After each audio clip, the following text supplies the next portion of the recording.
Hello, hello, everybody. What is this? 7.3? Nope. It's a 5.9 Cummins. 2003 3500 SLT 4x4 1-ton pickup.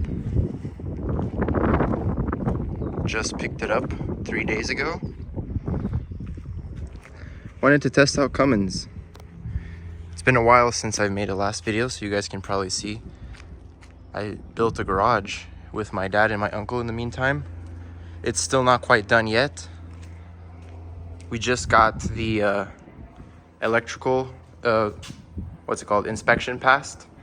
We had an electrician come out for that. We don't know how to do electrician stuff, but we did the framing and everything. It's 16.5 feet tall inside. We're gonna leave the trusses exposed. We're gonna do like that barn insulation. And if you were wondering why it's so tall, we're gonna put in a lift. Very excited. But anyways, back to the truck. As you can see, the rear bumper is really messed up. And I was able to find a used one in pretty much perfect condition. So we're gonna swap that over. Okay, so we just got the bumper off. Not too bad at all. It's about 6 or 8 bolts.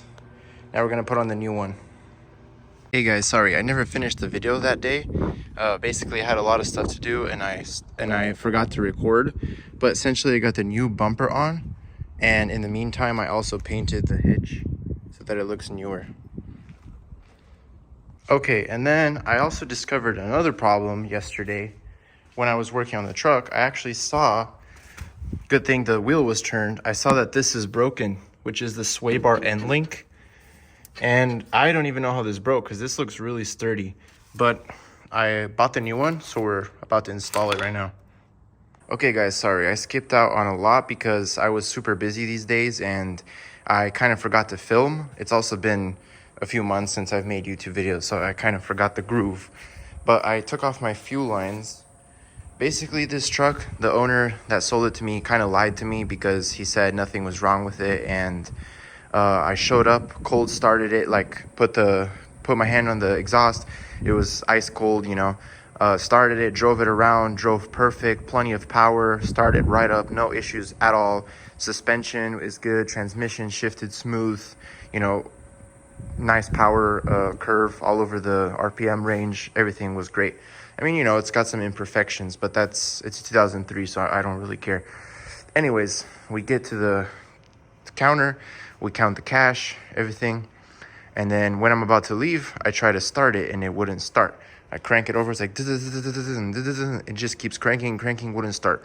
After about the 3rd key cycle, it started. Long story short, he was like, oh my God, I've never seen this before. You know, the typical 9 yards of how he's never heard of this problem, even though it happened within 1 hour of being at his house, you know. Anyways, long story short, the problem is reoccurring. Basically, when my engine is warm, it won't start easy. Like, you have to keep cranking it. So first thing I did was the basics. I changed out the fuel filter, which is over here.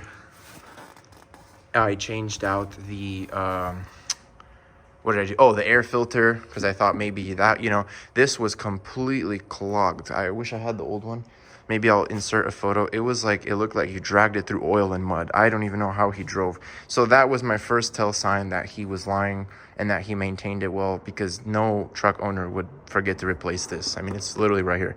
However, the fuel filter was brand new, which means he knew that the truck has an issue and tried to fix it. That's probably why he changed out the fuel filter but neglected the air filter. So now I had to pull off all my fuel lines and retighten these fuel tube nuts. So obviously there's 6 of them. There's my injection pump.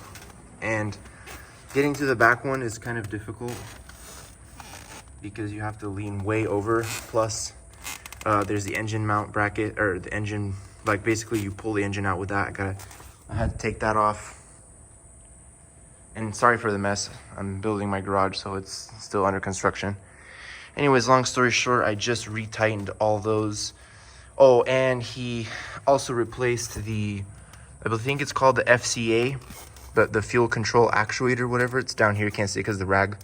He also replaced that. And he also replaced the lift pump. The lift pump is brand new. So the thing is, the point of the story is that he definitely knew there was an issue with the truck. He tried to fix it. He probably narrowed it down to a fueling issue, which I thought it would be fueling as well, because I have a scanner and I'm making 22 pounds of boost highway. Okay, well, I got the Ram back together, put the engine back together, and I started it up, and it starts. And then, since I was dirty anyways, I succumbed to my childish origins of trying to make this thing louder. So basically, I saw that a bunch of people removed this baffling from the intake, and I'm gonna try to do that. Not only that, but I'm gonna try to do the silencer ring removal. Okay, so we're on the road already. We're going about 40, 45. So, drive's pretty good so far. I can't say there's any difference from driving it before.